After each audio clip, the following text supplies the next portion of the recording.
एक चोर था, एक चोर था। उसने अपने गुरुजी से पूछा, गुरुजी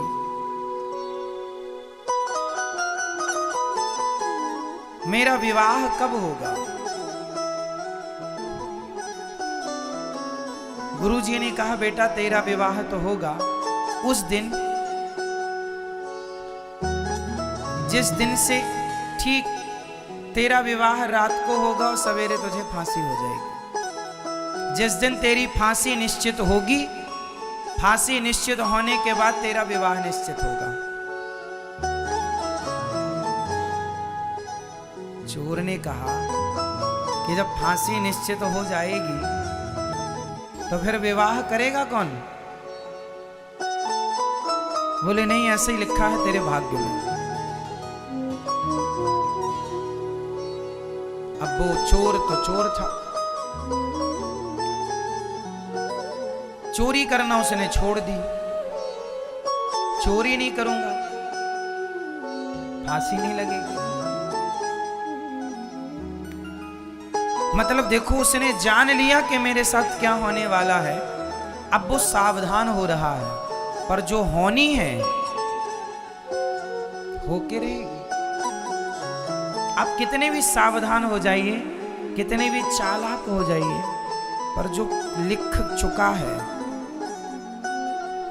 जो किस्मत में है, मिलना है तय।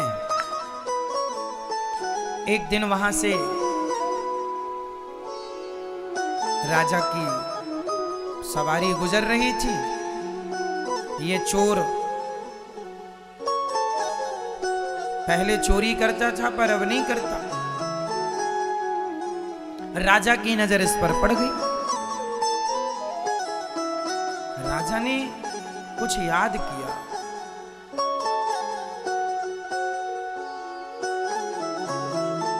राजा को याद आया, इसने गले में एक सोने का माला पहन रखा था।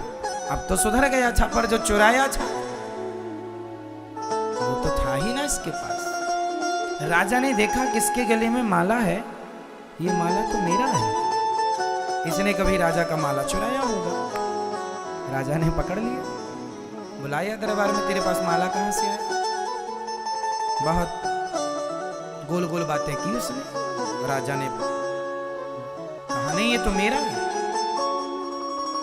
उसने बाद में माना कि हाँ, मैंने आपके राज्य में भी एक दिन आपके महल में भी चोरी की थी, वहीं से मुझे मिला। राजा ने कहा, तूने बहुत चोरी की है, मेरा भी बहुत नुकसान किया है, कल तुझे फांसी होगी। लो भैया, बेड़ियों में जकड़ गया,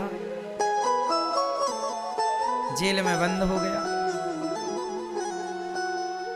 सिपाहियों ने कहा, कोई इच्छा है तेरी? बोले, आखिरी इच्छा यही है, जेल के अंदर ना रखो, पूरी रात मुझे जेल के बाहर रखो ताकि खुली हवा मिलती रहे मुझे। संयोग वो बाहर था जेल के, सड़क में एक पेड़ के नीचे बैठा था कि तभी एक माँ और बेटी वहां से गुजरी। एक माँ और बेटी जब वहां से गुजरी तो सिपाही ने पूछा, तुम कौन हो? उन्होंने कहा, भैया हम इस शहर में, इस नगर में नए नए आए हैं, बड़े गरीब हैं, कुछ काम मिले तो पेट भर रोटी मिल जाएगी। चोर वही था, सुन रहा था। बड़ी प्यास लगी है, चोर ने पानी मांगा तो उस माँ ने उसे पानी पिलाया। चोर ने कहा कि ये तुम्हारी बेटी है? हाँ, मेरी बेटी है। क्या चाहती हो तुम?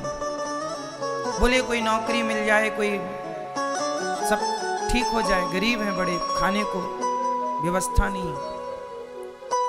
पर तुम कौन हो? बोले, मुझे कल फांसी पर लटकना है, मैं चोर हूं। पर सुनो, मैं तुम्हारी गरीबी मिटा सकता हूं। कैसे? बोले, मैं चोर हूं, मैं तो कल मर जाऊंगा, पर मैंने कुछ धन गड़ा रखा है जगह पर, यदि तुम अपनी बेटी का विवाह मेरे से कर दो तो मैं सारा धन से पता बता दूंगा और तुम धनवान हो जाना। तो लड़की की मां ने कहा, चोर, मैं अपनी बेटी का विवाह तेरे से कर भी दूं और तू मुझे धन भी बता दे, मैं धनी भी हो जाऊं, तो बता इसमें तेरा लाभ क्या है? एक रात के लिए तू किसी का पति बन, इसमें क्या लाभ है तेरा? चोर बोला, रोते हुए बोला, मेरा एक ही लाभ है।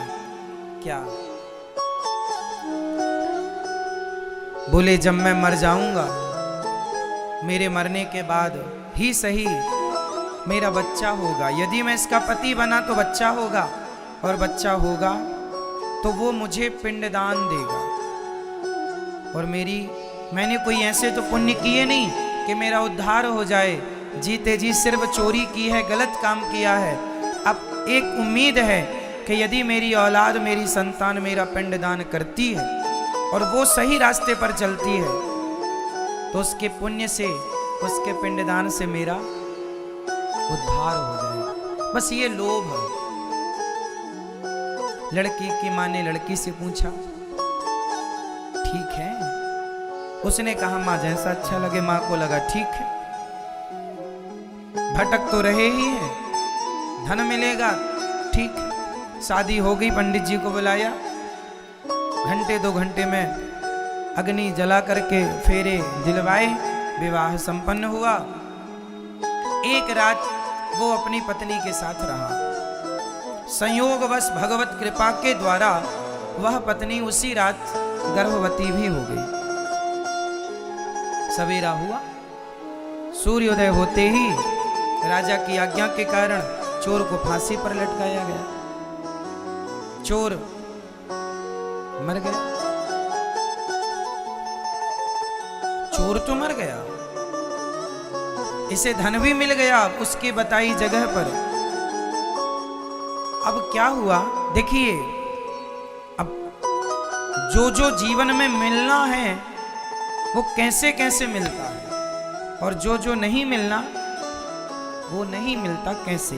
ये धनवान हो गए माँ बेटी दोनों। माँ को लगा चलो बेटी का विवाह कर देना चाहिए। इसने फिर बेटी के विवाह का प्लान बनाया। एक लड़का मिला भी, लड़के से कहा, विवाह करोगे? हाँ हाँ कर लेंगे। विवाह किया तो उस लड़के ने जिसने विवाह किया, संयोग से वो भी एक चोर था। वो चोर था तो रात के ही उसने पूरा बोरिया बिस्तर बांधा, इसका सारा धन उठाया, भाग गया। एक चोर ने धन दिया, एक चोर ने धन ले लिया। अब ये जैसे थे फिर वैसे हो। धन जाते ही उस धन के गम में ये मां निपट गई। अब अकेली लड़की बची, और लड़की भी गर्भवती। मजदूरी मांग मांग के जैसे तैसे जीवन गुजारा, बच्चा हुआ, बड़ा हुआ। एक दिन एक राजा के बेटे को एक सांप डसने के लिए बिल्कुल तैयार था।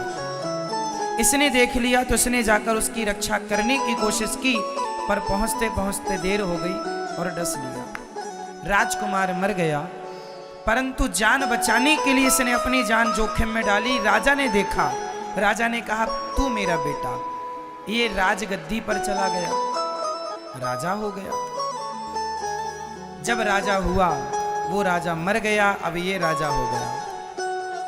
इसकी मां ने कहा, इसे अपने पति की बात याद आई कि मेरे पति ने कहा था मेरा बेटा पिंडदान करेगा। अब पिंडदान करने के लिए ये गया जी पहुंचा, और जब गया जी में पहुंचा तो जैसे ही पिंडदान करने लगा, उसके सामने 3 हाथ खड़े हो गए।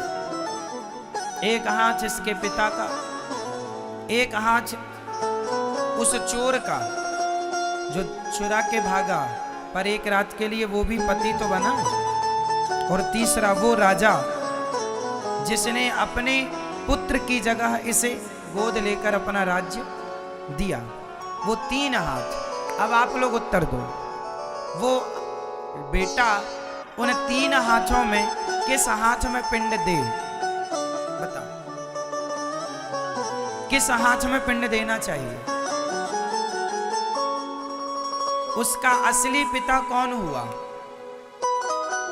वो राजा जिसने अपना पुत्र बनाकर कैसे राजगद्दी दी, या वो चोर जो रातों रात धन चुरा के भागा, या वो जिसने इसे धन दिया इसकी मां को और पहला विवाह हुआ? बताओ, इन तीनों में उसका असली बाप कौन और वो पिंड लेने का अधिकारी कौन? तीनों हाथ में किस हाथ में वो पिंड रखे? उत्तर दो, जल्दी बताओ, सिर नहीं, बताओ, पहला, दूसरा या तीसरा? तीनों में किसके हाथ में वो पिंड रखे? फर्स्ट, सेकंड, थर्ड, आप बताओ। तीसरा, इनकी तरफ से तीसरा, आपकी तरफ से पहला, और किसकी तरफ से क्या बोलना है? अच्छा, दूसरा भी, दादाजी कह रहे हैं दूसरा भी है, जिंदाबाद। तीसरा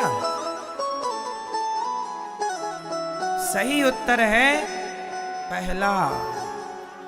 क्यों? क्योंकि वही इसका असली बाप है, और भले वो मर गया सवेरा होते ही, परंतु उसी ने संकल्प, उसी ने सपना देखा था कि मेरा पुत्र मेरे लिए पिंडदान करे। इसलिए बाकी तो सब धर्म के हैं, धर्म में मानते चले गए, धर्म की बेटी, धर्म का बेटा, ठीक है, उनके भी अपने कर्तव्य हैं, ठीक है, पर पहला पिंड लेने का अधिकारी वही है। बाद में फिर ये किसी को भी दे, कोई आपत्ति नहीं। अर्थ क्या निकला इस कहानी का? इस कथा से ये सीख मिली कि हमारे जीवन में कितना भी उतार और चढ़ाव आए और आएगा, कब आदमी राजा से रंक हो जाए और कब रंक से राजा हो जाए, तुम्हारी किस्मत ना हम तय करते हैं ना पड़ोसी। आपकी किस्मत, आपका भाग्य आप स्वयं बनाते हैं, और जो आप यहाँ बैठे हैं आपका भाग्य पहले ही लिख चुका है कि आपको ये आगे मिलेगा। इसलिए जो मिल रहा है वो हमारे कर्मों का फल है, और भगवान की कृपा से उसे लेकर प्रसन्न ही रहना चाहिए। ये समझदारी है। ये क्या है? समझदारी। हर हाल में प्रसन्न। बेटी का विवाह कब होगा? जब भगवत इच्छा होगी। कर्म करो, चिंता नहीं।